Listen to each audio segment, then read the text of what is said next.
আমরা কোনো আগ্রাসন সহ্য করব না।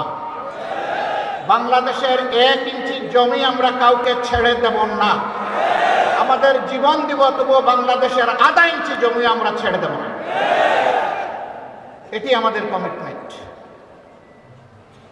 সম্মানিত ভাই বোনেরা, এই দেশ তাহলে আগামীতে কি হবে?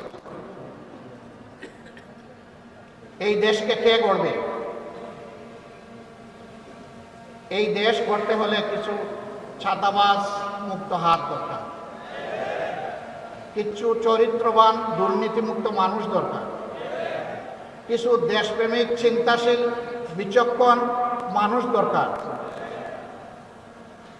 এই বিচারটা করবে কে? আমাদের হাইকোর্ট না জজ কোর্ট না সুপ্রিম কোর্ট? এই বিচার করবে জনতার আদালত। জনগণকে বোকা ভাবার কোনো কারণ নেই।